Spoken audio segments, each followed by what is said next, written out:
muchos aspectos importantes de esta carta. Aunque esta carta constituye una carta principal dirigida a Timoteo, era para difundirla con todas las iglesias. Y había un problema muy serio en esto. Habían falsas enseñanzas. Los hermanos que me antecedieron aclararon algunas de ellas y cimentaron sobre la base de la plomada que Dios ha dado a través de su palabra cuál es una verdadera doctrina. Sin embargo, debemos de entender esto no solamente a la luz de cada uno de los versículos, sino de manera contextual. Recordemos que Éfeso era una ciudad griega donde el culto a Artemisa era lo primordial, es decir, era una ciudad idólatra por completo. Desde ese momento, cada una de las iglesias que se iban integrando, iban acaparando miembros que el Espíritu Santo convencía para ser cristianos o creyentes en el Señor Jesucristo. Sin embargo, todas esas culturas venían metiéndose dentro de la iglesia. Y Pablo envía a Timoteo no solamente a hacer una crítica destructiva, sino una crítica instructiva sobre la forma en que los cristianos están llamados a representar la verdad del Evangelio y a oponerse a lo contrario de lo que es el Evangelio.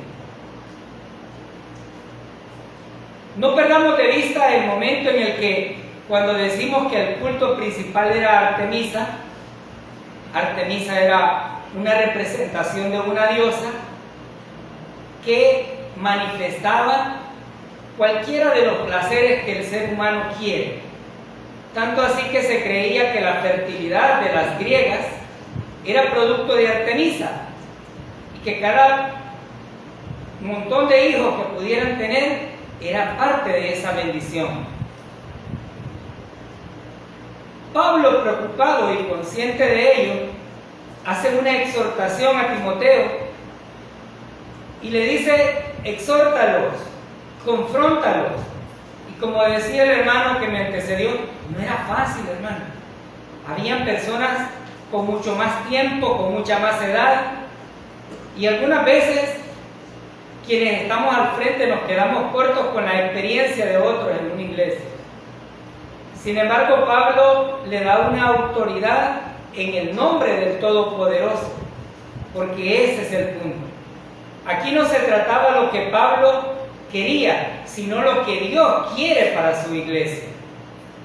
Porque algunas veces vemos como los pastores dicen: es que esta es mi iglesia, pero ninguno de ellos pagó con su sangre por la vida de sus feligreses, sino solo Cristo.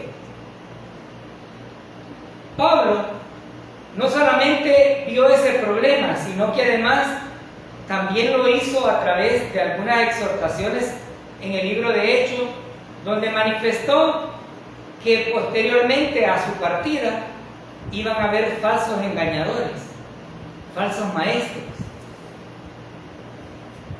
Si algo me llama mucho la atención en esto, es como Pablo estaba viendo una realidad que posteriormente se iba a poner peor. Y esto no es más que la obra del Espíritu Santo. Pero Pablo en esta ocasión no solamente se dirige a la iglesia, sino que la toma como su propio hogar, donde nos manifiesta que por amor a Dios se deben de exhortar esas falsas enseñanzas que se difunden en la congregación. No solamente estaba representando su función de apóstol, sino que además estaba diciendo: es la casa de mi Señor. Cada uno de nosotros debe de tener bien claro que cuando un creyente o alguien que viene a esta congregación se va para otro lugar, podemos tener la certeza de que o no entendió el Evangelio y por lo tanto no es salvo, o simplemente anda buscando cómo satisfacer sus deseos. Pablo, consciente de que ya había predicado el Evangelio, va a tratar aspectos importantes acerca de la oración, la forma correcta en cómo se debe de adorar y cómo los seres humanos debemos de ir apartándonos de la ira cuando nos dirigimos al Todopoderoso. ¿Por qué era necesario hacer esta corrección a la congregación? Porque en la medida en que nosotros nos airamos, en la medida en que nos perdemos y perdemos de vista el objetivo principal, nuestras oraciones no tienen ningún resultado. Tratamos y tratamos y tratamos y no hay nada. Y más que eso, no permitían avanzar la obra del Señor. Esta preocupación que Pablo tuvo era eminentemente por todo lo que sucedía a su alrededor. Pero no debemos de perder de vista que estas falsas enseñanzas podían descargar a cualquiera de los pequeños que habían llegado a los pies del Señor.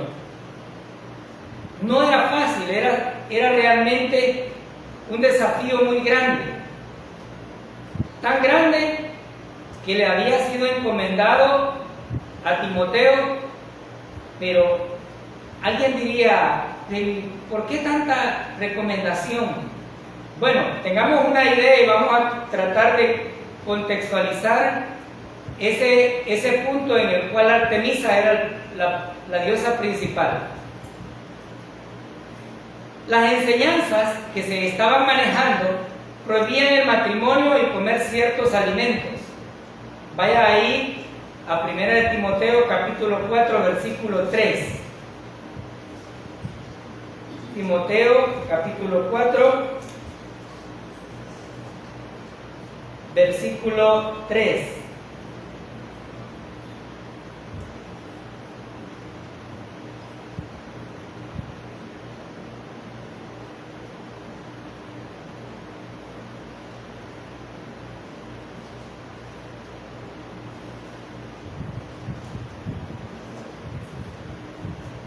¿Lo tiene? Amén. Dice entonces,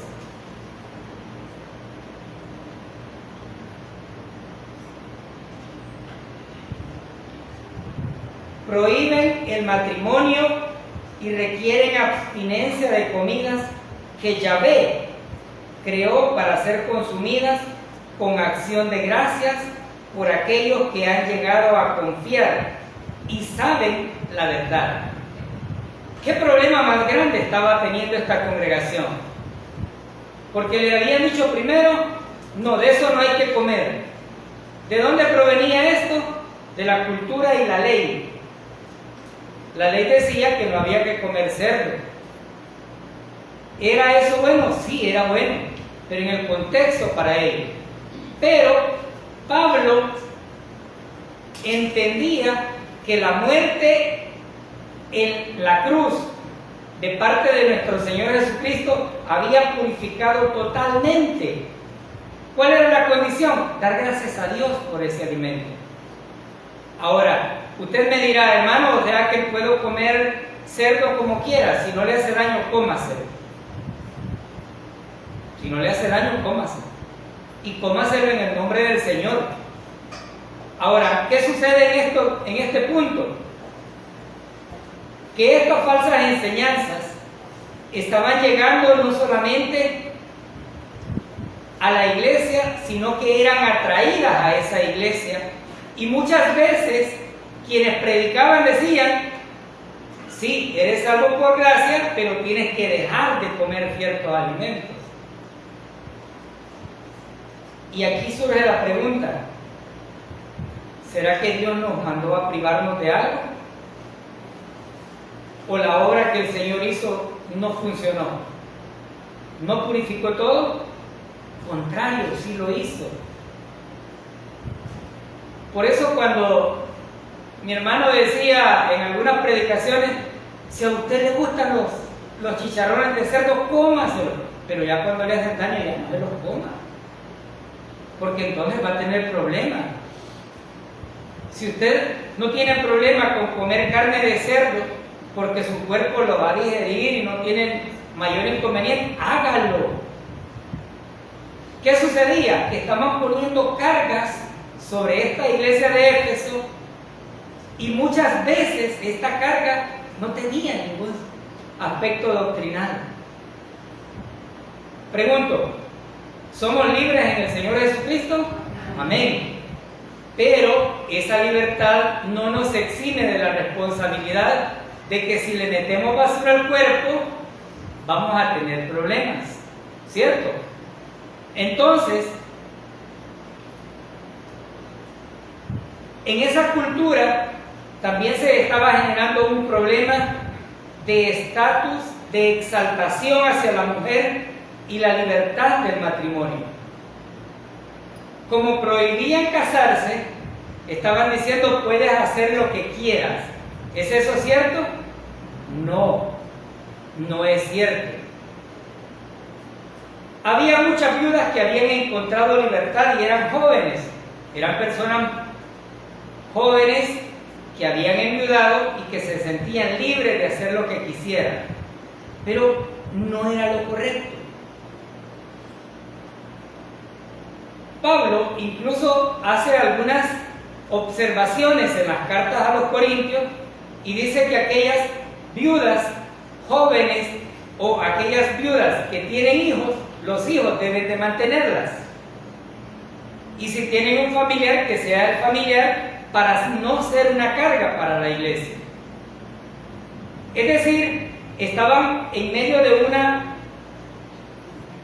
una confusión donde metían las realidades que venían de la idolatría y lo que Dios estaba manifestando de su palabra.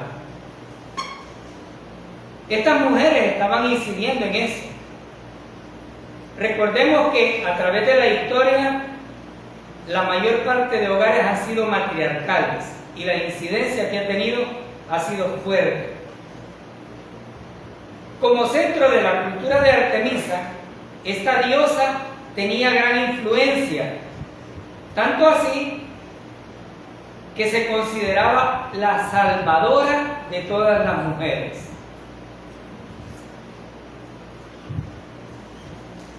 Y por lo tanto la veían como una superioridad y despertó muchos sentimientos similares en todos los que llegaban a la congregación. Recordemos que el Evangelio llegó a ser predicado. Nadie de ellos conocía el Evangelio. Pablo lo llevó. Ellos conocían del culto a Artemisa, de la adoración a Artemisa, de cuál era la posición que la gente le daba. Y eso sucede igual en este tiempo. Cuando usted llega a evangelizar y le dice, ¿conoce el Evangelio? Le dice, sí, ya me han hablado de él. ¿Y cuál es? Marcos, Lucas y Juan.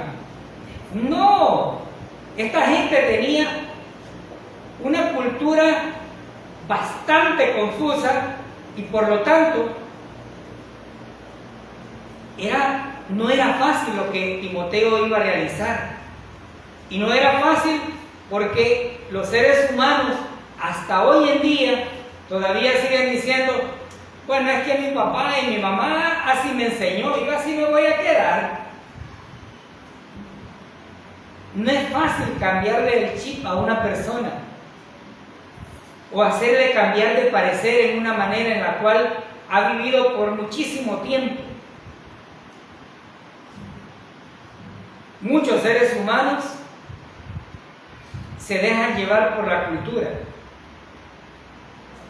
A mí me tocó trabajar en varios lugares como profesor y cuando yo llegaba a un lugar, la gente me decía, usted no habla como nosotros, es que usted no se porta como nosotros. Y les decía, ¿y cómo tengo que comportarme? Y decía, tiene que hablar como nosotros también. Yo una vez me quedé y dije, ¿pero por qué? porque los demás lo hacen, o hay que tener una identidad propia. Esta cultura en Éfeso se había metido en eso. Yo conocí muchas personas. Había un amigo en Guatajiagua que era originario de Aguachapán, pero la cultura de Guatajiagua lo había absorbido tanto que usted no identificaba si era guachapaneco o era de Guatajiagua. Lo mismo le sucedía a la iglesia de Éfeso. Habían creyentes que no entendían que eran salvos por gracia, que Cristo les había salvado, sino que habían arropado todas esas falsas culturas y las estaban llevando justamente a eso. Incluso Lucas dice que el culto a Artemisa era tan fuerte que cuando Pablo llegó a predicar, la gente dio un vuelco completo diciendo: Artemisa es nuestra diosa. ¿Por qué? Porque ellos iban a pasar del confort de adorar a esa diosa, a la cual podían ver a través de un monumento, a un Dios invisible, pero que es el verdadero. No es eso lo que hace la gente en este tiempo. Prefiere tener una estatua, un cartelito o lo que sea, porque creen en eso. Para que tengamos una idea, esta cultura también estaba con el problema de la nueva mujer romana. Acordémonos que es una cultura que se iba inmiscuyendo. ¿En qué consistía una mujer romana? Las mujeres romanas eran opulentas económicamente, se vestían muy bien, y aunque Éfeso era una ciudad culturalmente buena y económicamente, esa influencia de la mujer llegó a tal punto que creyeron que por tener económicamente una buena posición podían tomar decisiones. No tenían una buena posición dentro de Roma porque no podían tomar decisiones, pero posteriormente ellas iban escalando económicamente y querían influir. Es decir, la seguridad financiera les dio el poder para actuar de manera independiente y en ello utilizar todas sus riquezas o lo que mejor les parecía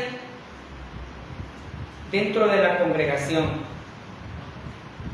Con esto en mente, los voy a llevar al capítulo 2, versículo 8. Ya vimos, hay influencia de Artemisa, hay influencia de la riqueza que puede llegar, hay influencia del liderato que puede ir cambiando y metiendo toda la cultura dentro de la congregación, y la influencia de la mujer romana. Capítulo 2, versículo 8.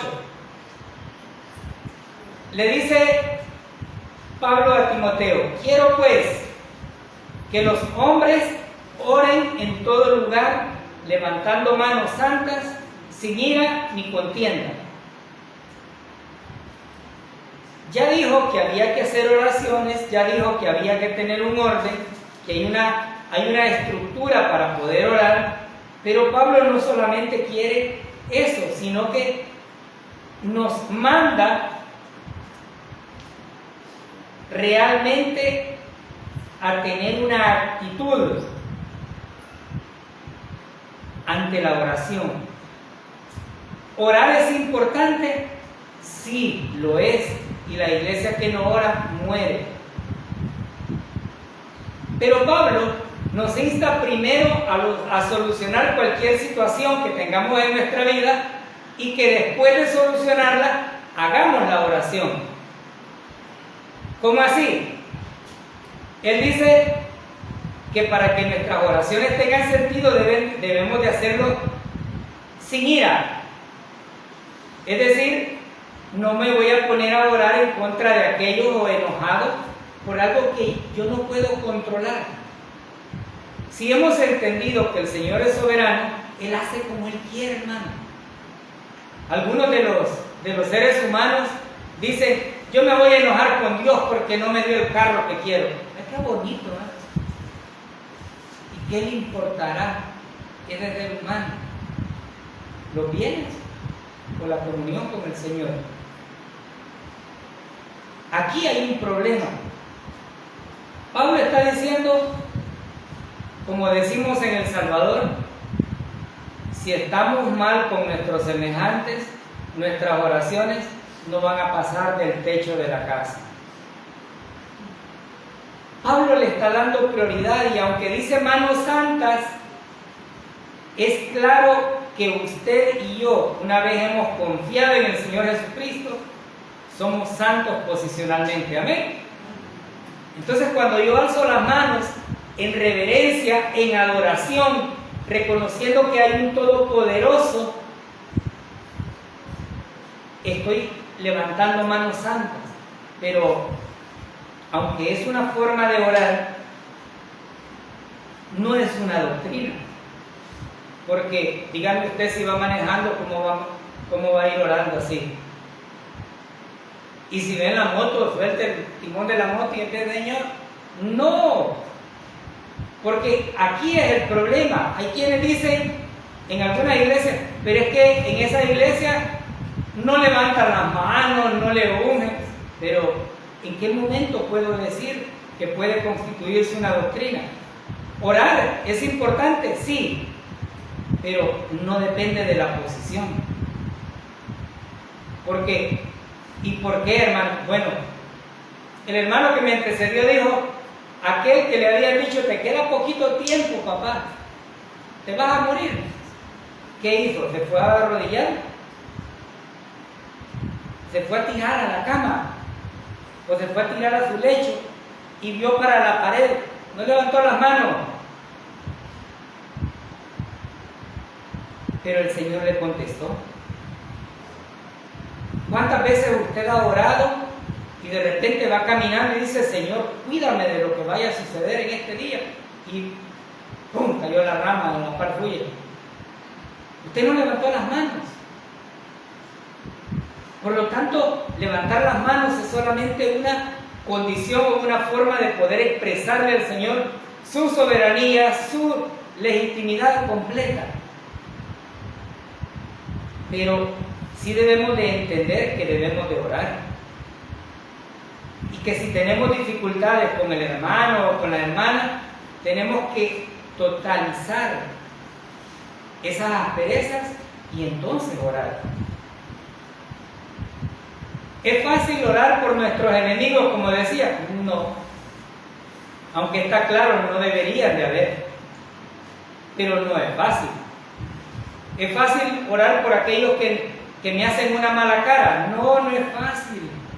Pero hasta eso está exhortando Pablo.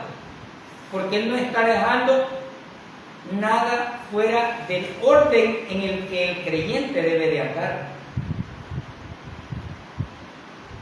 Si pensamos en todas las culturas que se habían metido en la iglesia, vamos a poder entender por qué estaba realmente Pablo exhortando a Timoteo a hacer lo contrario. Versículo del 9 al 15.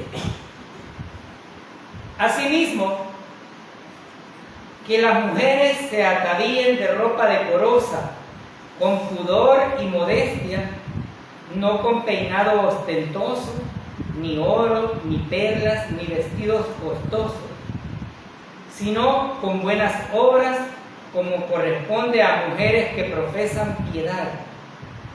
La mujer aprenda en silencio con toda sujeción, porque no permito a la mujer enseñar ni ejercer el dominio sobre el hombre, sino estar en silencio, porque Adán fue formado primero, después Eva, y Adán no fue engañado, sino que la mujer, siendo engañada, incurrió en transgresión, pero se salvará engendrando hijos si permaneciere en fe, amor y santificación con modestia.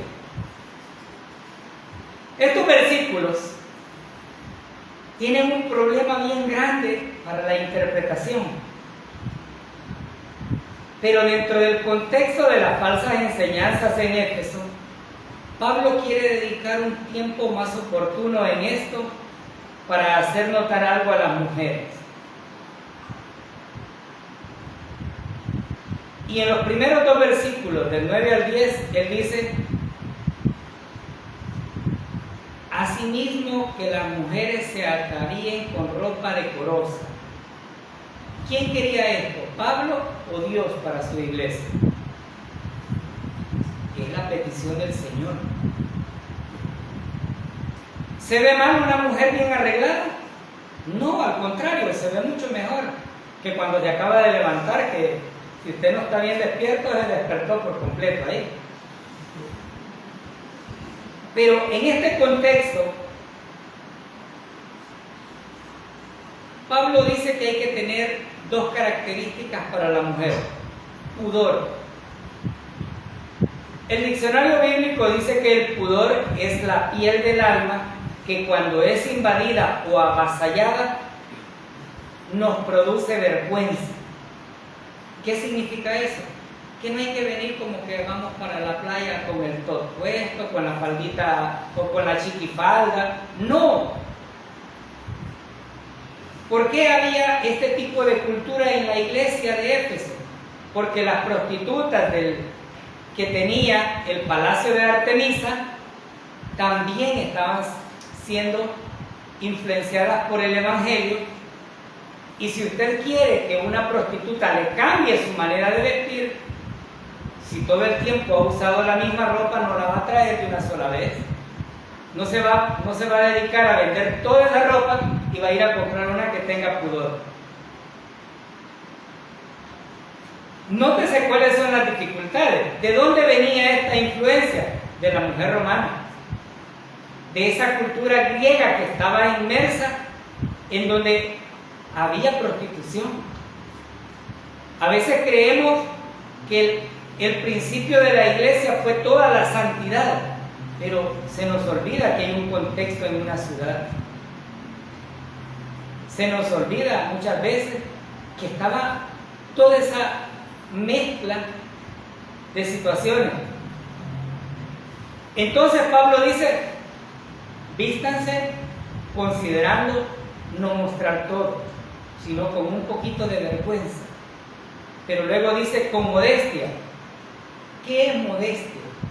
Es una actitud de humildad y de decencia en la forma de vestir, en tu arreglo personal y el lenguaje y la conducta. Nótese que Pablo retomó la ropa, pero también la modestia nos lleva a tener una manera distinta de poder hablar.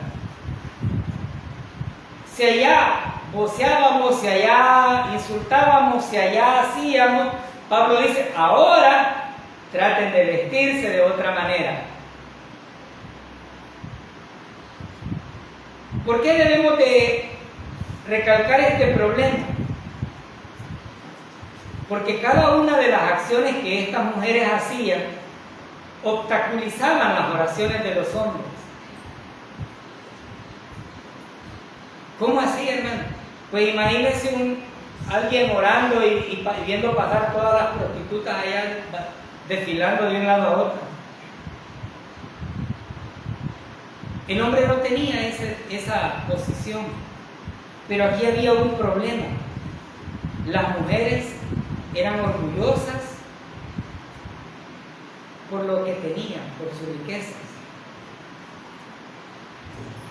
Y el principal problema que Pablo estaba viendo aquí era el orgullo y la riqueza estaban obstaculizando las oraciones y el testimonio público de las mujeres.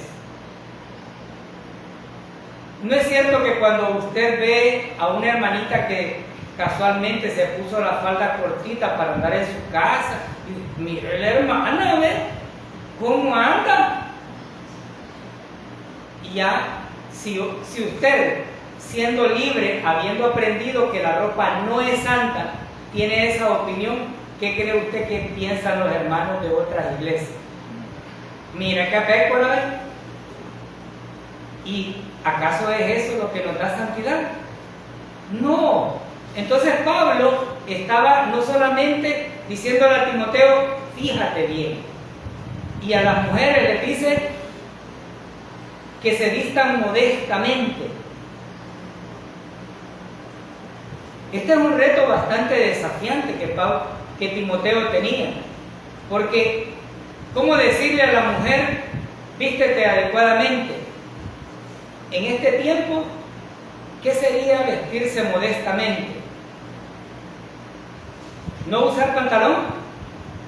Pablo estaba hablando de pantalón o aritos o cosas así. No estaba hablando de eso. Pablo estaba hablando justamente de vestirse adecuadamente al lugar donde iban a llegar. Veamos un ejemplo. Si un día usted lo invita a casa presidencial a que vaya a dar un rondín por ahí, usted se iría de chores y sandalias. ¿Por qué? Porque usted cree que el presidente tiene una autoridad y usted lo va a ver como esa autoridad. Ahora veamos el extremo. Viene alguien de allá de la comunidad donde usted trabaja, muy humilde, muy caritativo, y le dice, lo invito a un almuerzo. ¿Va a ir con saco y corbata usted a ese almuerzo? No necesariamente, ¿verdad? Entonces, Pablo estaba tratando este asunto porque había una situación que no encajaba en la iglesia. Mientras habían personas humildes, vestidas con decoro y humildad, había otras que estaban exagerando. En ese sentido, Pablo estaba tratando no solamente una visión correcta, sino que además estaba diciendo, no se eleve tanto ni se baje tanto. ¿Es importante saber vestirse o no? Sí lo es. En ese sentido, Pablo utiliza esta expresión para que las mujeres se vistan decorosamente, pero en vez de reflejar sus disposiciones, reflejen los valores internos. Y este es el punto. Si usted mira el versículo, Pablo le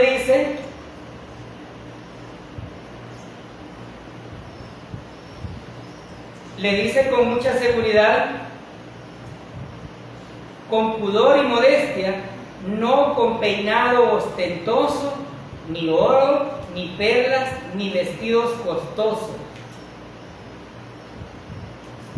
¿Usted alguna vez ha escuchado la expresión, deje de comer pan enfrente de los hambrientos?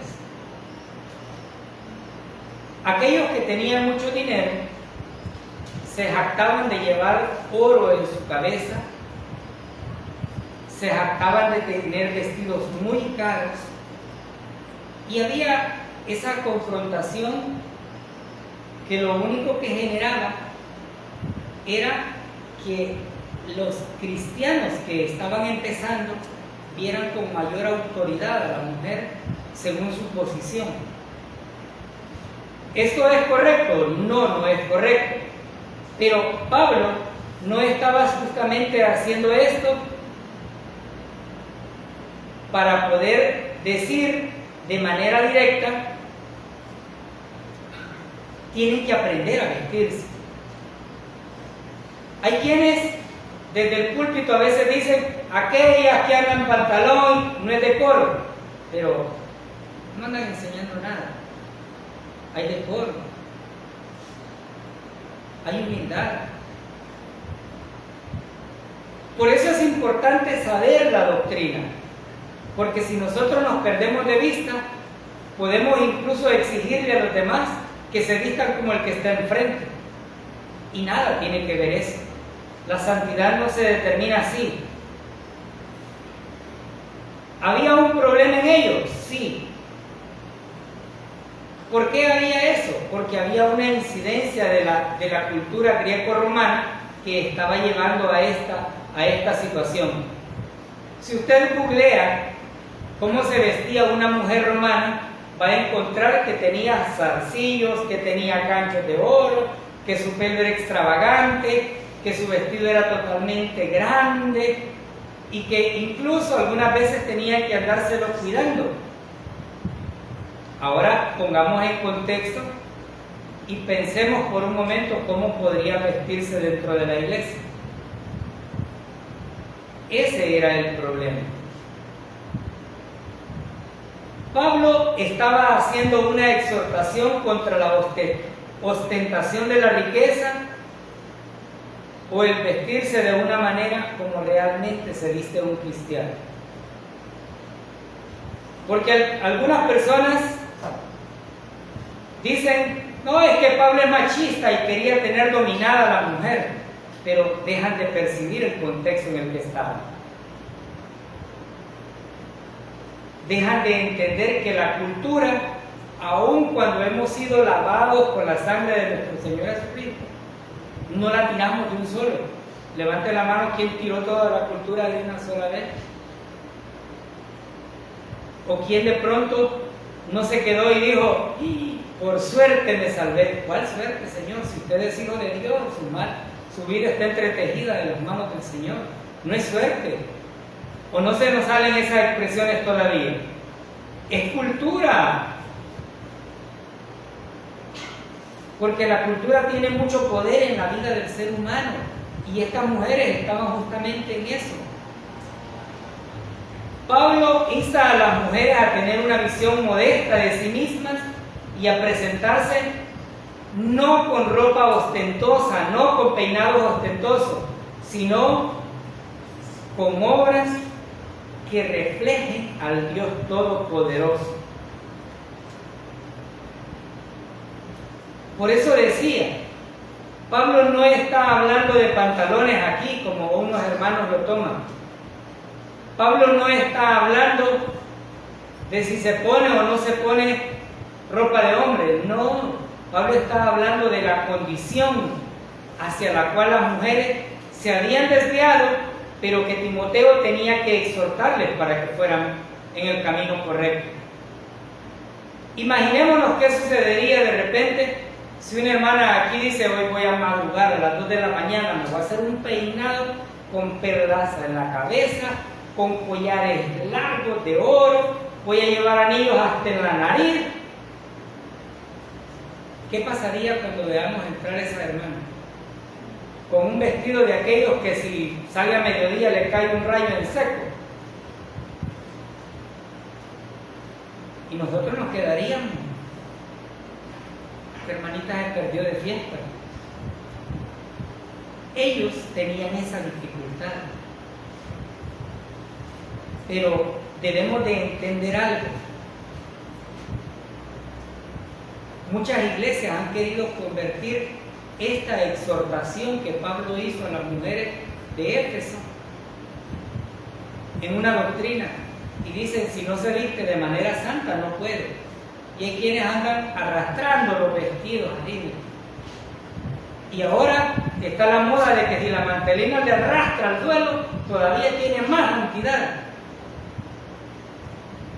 Y yo les pregunto, ¿y quienes no usan mantelina no tienen santidad? ¿Qué está viendo el ser humano? La parte externa. ¿Qué es lo que mira Dios? Su corazón. Dios no está viendo si usted se viste bonito o si se viste mal. Dios conoce su situación y entiende que si usted no se viste de la manera en que otros lo hacen, es porque sus condiciones económicas probablemente no sean las mejores. No son las mejores. Cada uno se viste de acuerdo a su condición. Entonces, no hay doctrina en esto, porque debemos de entender que santidad no es sinónimo de ropa, sino de la posición dada por nuestro Señor Jesucristo cuando creímos en su obra. Es la posición que Dios me da. Tampoco santidad significa que debemos de abusar de la forma de vestirnos, ¿no? Aunque la gente todavía siga creyendo que quienes predicamos debemos de andar todo el tiempo así. Miren, yo creo que ya me hubiera arrepentido de donde trabajo llegar con camisa manga larga. porque cuando yo voy llegando a la parte del cerro, yo voy tirando agua hasta de las uñas. Y ahora imagínense con camisa manga larga.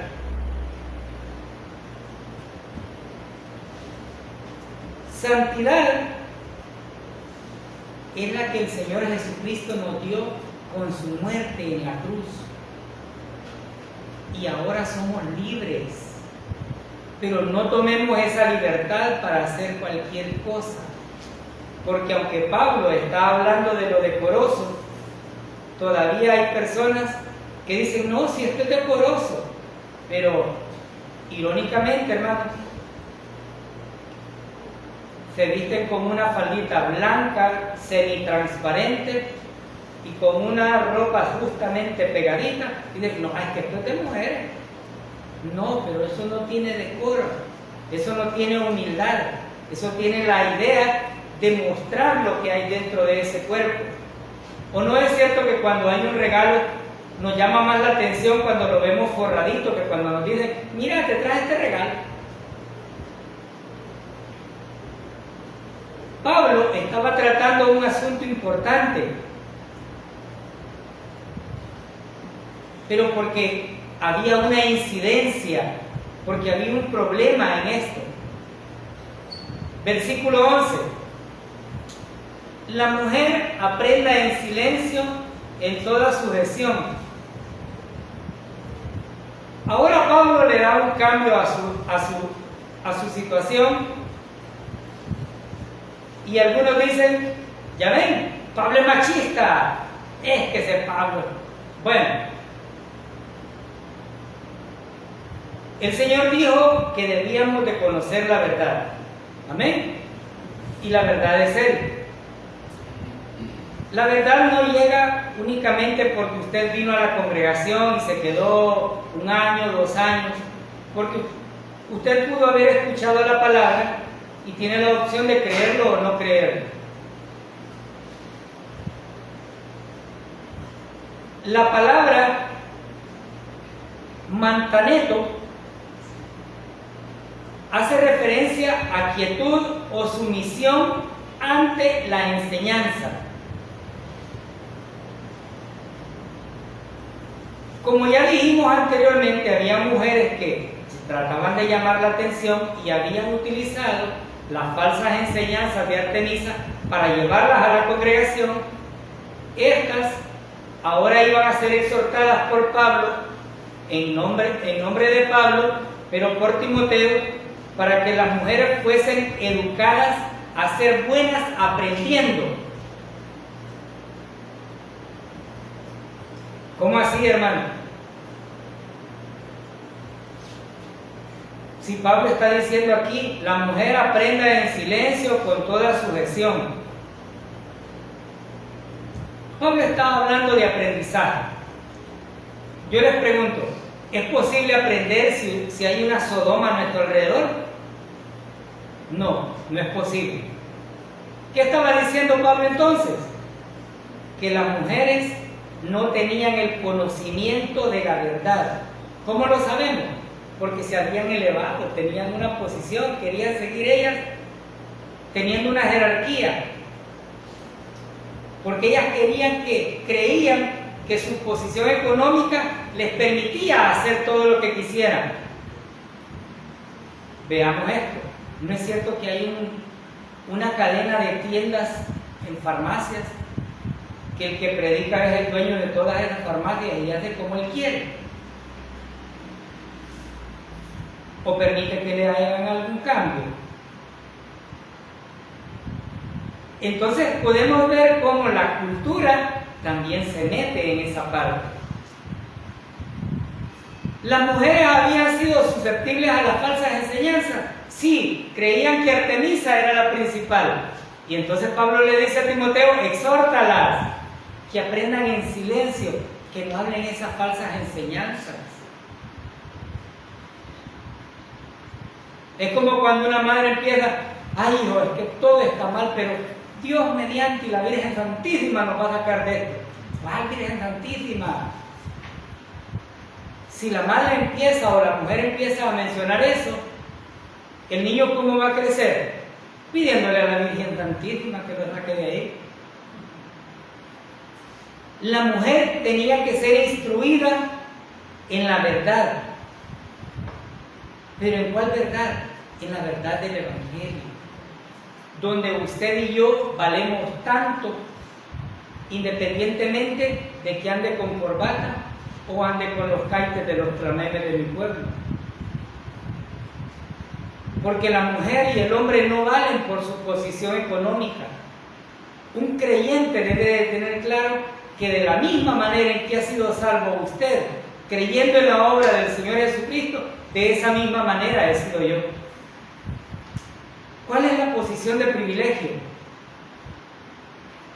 Cuando hermano Luis decía, el que predica es doblemente juzgado, yo me quedaba desde ahí donde ustedes están y decía, wow, hoy que estoy aquí digo, hay que tener cuidado. Pablo no solamente está dando instrucciones precisas, porque habían esos problemas. ¿Y cómo lo sabemos? Porque también hizo la exhortación a la iglesia de Corintios. Vayamos a 1 de Corintios, capítulo 14.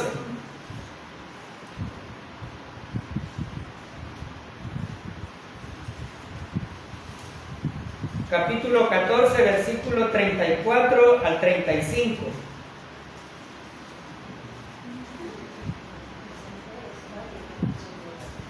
Y dice, y vuestras mujeres callen en las congregaciones, porque no les es permitido hablar, sino que estén sujetas, como también la ley lo dice.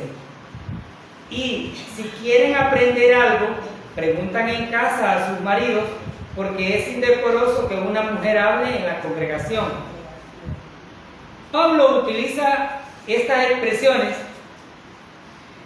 similares a lo que utilizó en Timoteo. ¿Esto significa entonces que la mujer debe estar totalmente callada y no tiene ningún privilegio? No. ¿Cómo lo sabemos? Pablo está utilizando en esta expresión un término que se denomina sigastasam, que es un imperativo que habla justamente de cuál es la condición en la que debe de estar.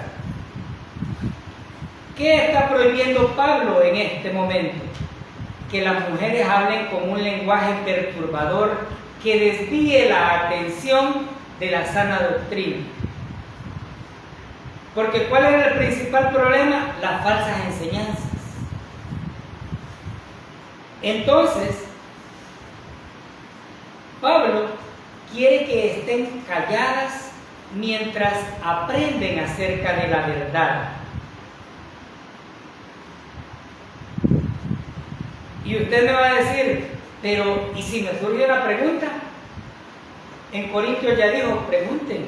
El hermano decía en la oración, si una hermana tiene una pregunta, que la haga. ¿Por qué? Porque la verdad nos hizo libres. Ahora, no me vaya a venir a hacer la pregunta, mire hermano, ¿y quién nació primero? ¿El huevo o la gallina? No, pregunte doctrina, para que usted esté cimentado en la verdad.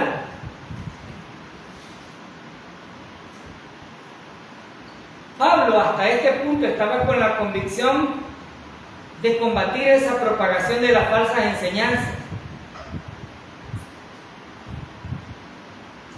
Algunos dicen que estos versículos son tan contradictorios que no tienen sentido, porque hoy por hoy el 55-58% son mujeres. Pero Pablo no estaba haciendo alusión a desvalorizar a la mujer, sino que además de eso estaba haciendo que tenían una actitud adecuada con relación a la enseñanza de la verdad. Cuando Pablo dice que no permite que hagan un ejercicio de autoridad, está diciendo no quiero que sean abusivas, porque hay una autoridad, hay un orden. ¿O no es cierto que el Señor lo dejó? La cabeza, Cristo, después el hombre, y después la mujer. Entonces está hablando de autoridad. Pero alguien dirá, ¿y toda la influencia que tenían estas mujeres no valía la pena? No, no valía. Porque esa cultura de Éfeso todavía seguía luchando por mantener a Artemisa en esa posición. ¿Qué pretende Pablo a través de esta exhortación? Que la mujer no se crea superior al hombre. Usted me va a decir, pero hay muchas iglesias que tienen pastoras, pero ¿el Señor valida el pastorado de la mujer? No, no lo valida, porque lo ideal sería que un hombre estuviese al frente, pero cuando hay un montón de flojos dentro de la congregación y surge el liderato de una mujer, ¿qué sucederá? Y por eso digo, hay un montón de flojos que dicen, no, así como cuando le decían a los niños, anda, dile a tu mamá que te dé permiso. No, anda vos, le decían, anda vos, al hermanito pequeño, anda vos, a vos te va a acercar, anda. Había una posición de autoridad. Las mujeres estaban tratando de buscar la independencia, tratando de asumir poderes que no les correspondían, porque la cultura romana no se los permitía, y por lo tanto estaban difundiendo esas falsas enseñanzas. En ningún momento Pablo estaba diciendo que la mujer no podía hacer la acción completa, pero sí le estaba dando una posición. Y lo vamos a ver más adelante.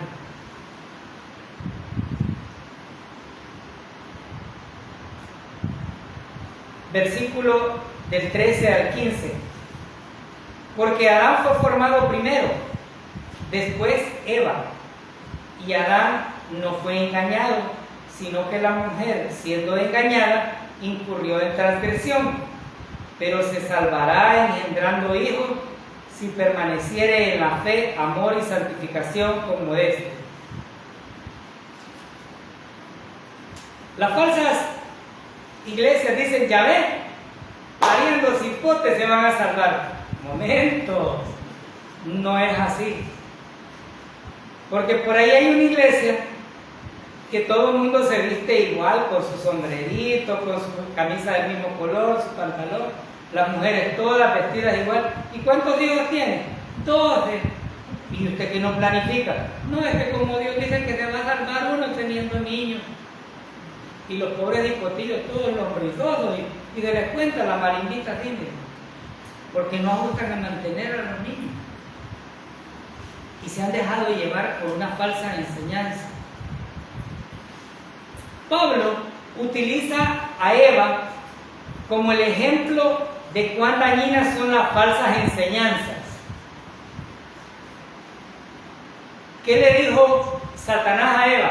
No, le dijo, si esa es mentira, el día que comas vas a ser igual a Dios. Aprendió Eva. Y no se lo fue a enseñar a Adán. Aprendió mal. Eso sí, aprendió mal, pero fue enseñárselo. Entonces Pablo estaba hablando de esa condición que la mujer debe tener en la enseñanza de la verdad. ¿Era verdad que iba a ser igual que Dios? No, pero ella lo creyó.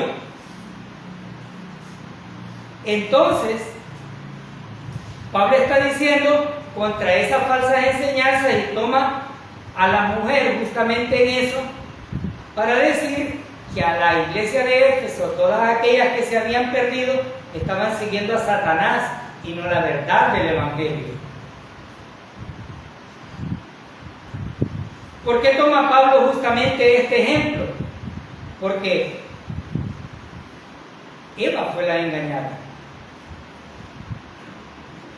Pero además de eso,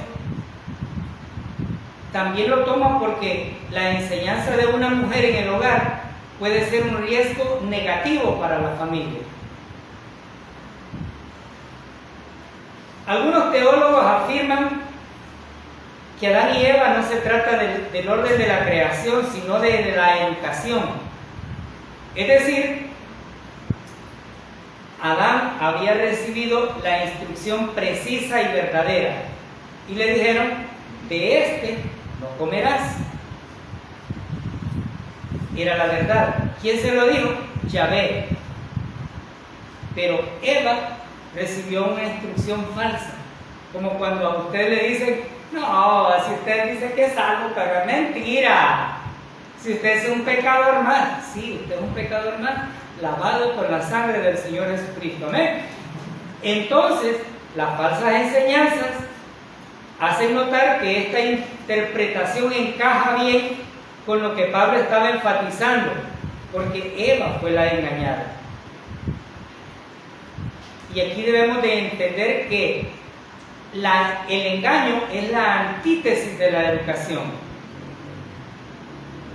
¿Qué hubiese sucedido, por ejemplo, si a la iglesia hace 24 años no se le hubiese predicado la gracia? ¿Cómo estuviéramos? Todos estuviéramos engañados. Todavía estuvieran diciendo, hermano, hay que fajarse para alcanzar la salvación. Miren, los cultos estuvieran llenos, porque la gente estuviera tan cargada que diría, si me pierdo este culto, ya me caí de la salvación. Entonces la educación, la enseñanza, era un punto principal en este apartado. Pero también hay teólogos que afirman que en este caso Eva fue formada en segundo lugar. Pero la Biblia nos dice que es la ayuda idónea, no dice que es la sirvienta ni la cholera. ¿Verdad que no afirma eso? Entonces, cuando Pablo hace esta exhortación, está hablando justamente de que había un problema en cuanto a lo que se estaba tratando. Porque la mujer, cuando adquiere una mejor posición, trata de dominar al hombre, sobre todo cuando éste es un poco sumiso.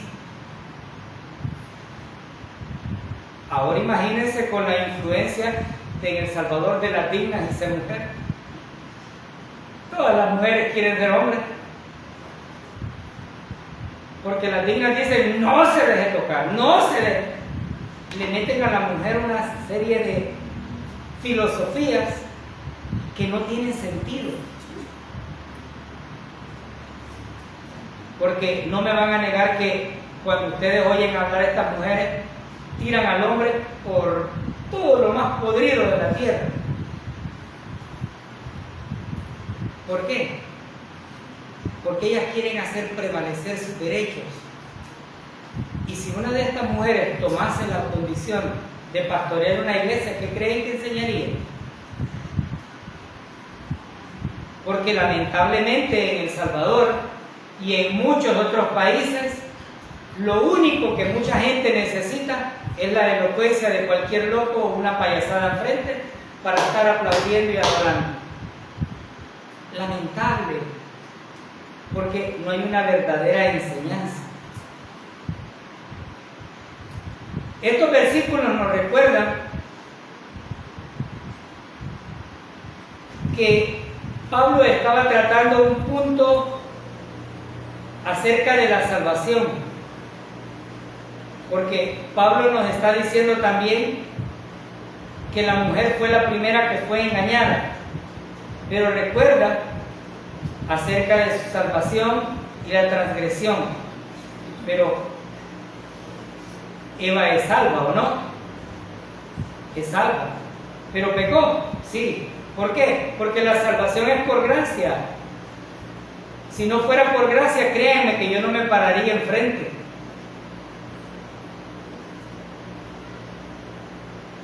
Cuando vemos este apartado donde dice que ella se salvará a través del parto, Pablo utiliza la palabra tecnogonías. Esta es otra palabra que solamente se da en el Nuevo Testamento dos veces, y que se encuentra en la literatura griega contemporánea, referida al parto o al evento del nacimiento, no a la crianza específica de los hijos. Pero toma como referencia el nacimiento de Cristo, no por tener hijos comunes. ¿Cómo se relaciona esto? Esta palabra lleva un artículo antes que hace referencia a la forma del pacto o a la forma del parto, pero con el nacimiento de Jesucristo, que algunos teólogos dicen es el protoevangelio, es decir, Cristo nacido de una virgen como el Salvador de la humanidad. Entonces, Pablo está reformulando no solamente esperanzas de las mujeres, sino que les está diciendo que en el parto, más, vea el versículo, y permaneciera en ¿qué? En la fe. Es decir, si una mujer tiene hijos y no está en la fe, es decir, en la verdad del Evangelio, de nada sirve que siga pariendo un montón de hipotillos. Eso dice el buen salvadoreño. Por eso decía, algunas personas o falsos maestros tergiversan la palabra y dicen, ya ven, tiene que tener bastantes niños. No, no se refiere a eso.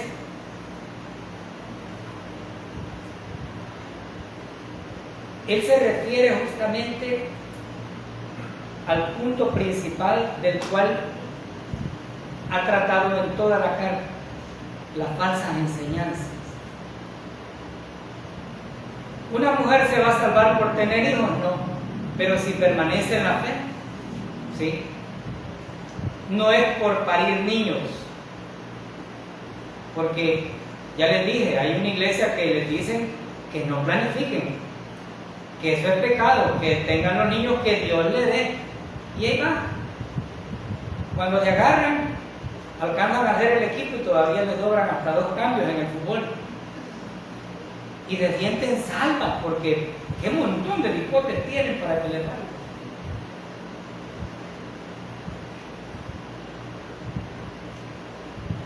Estos versículos nos han mostrado que Pablo quiere que la comunidad cristiana viva de una manera que refleje el Evangelio y que elimine todo lo contrario a la verdad que no sea el Evangelio. Pablo está dando instrucciones a Timoteo acerca de las mujeres dentro del contexto apropiado, no una doctrina. Porque en el ministerio de Pablo hubieron mujeres que tuvieron buenos privilegios y él las manifestó, ¿o no? ¿Sí? La Biblia nos da testimonio de ello. Tenemos, por ejemplo, a la líder de la iglesia, a Priscila, y lo manifiesta en Timoteo, lo manifiesta en la segunda carta a Timoteo, capítulo 4, versículo 19, donde dice que las mujeres proclamaban el Evangelio y de hecho fueron las primeras en proclamarlo, ¿o no? ¿A quién se le apareció primero? A las mujeres, y ellas dijeron, ¡vimos! Entonces no está hablando de esa cultura machista, pero al mismo tiempo Pablo las consideró vitales para la misión y expansión del Evangelio, pero tenían una posición errónea. Habían aprendido mal, porque habían aprendido del mundo y el mundo les está, y quisieron meter el mundo en la iglesia. Y el mundo no cabe en la palabra de Dios, porque la palabra de Dios no es como el mundo quiere, sino como Dios dice que va a hacer. Esa es la diferencia. ¿Qué aprendimos en esto? Aprendimos justamente que Pablo nos instruye a examinar cómo se perpetúan las falsas enseñanzas en las iglesias y ofrece 2 formas importantes en que podemos combatir las falsas enseñanzas. Una, la educación en la verdad, y es por eso que aquí en la congregación se estudia libro por libro, versículo por versículo y capítulo por capítulo. Aquí no venimos a hablar de ningún hermano, de ninguna hermana. Venimos a hablar lo que Dios quiere que se conozca de su palabra. Entonces la primera forma es la educación de la verdad. La segunda, confrontar el liderazgo abusivo en la iglesia. Las mujeres, dada la condición que tenían, querían seguir haciendo lo que ellas querían. Pero Pablo dice, no es a la manera del hombre, es a la manera de Dios. Porque esa es la forma correcta. El hombre quiere lo que su corazón, lo que su hígado desea, pero Dios quiere lo mejor para cada uno de sus hijos. Amén. El que tenga oídos para oír, que oiga. Amadísimo Padre Celestial, Dios Todopoderoso, le damos gracias, Padre, por su bondad, por su misericordia y por mostrar, Señor, a través de su palabra, exhortaciones precisas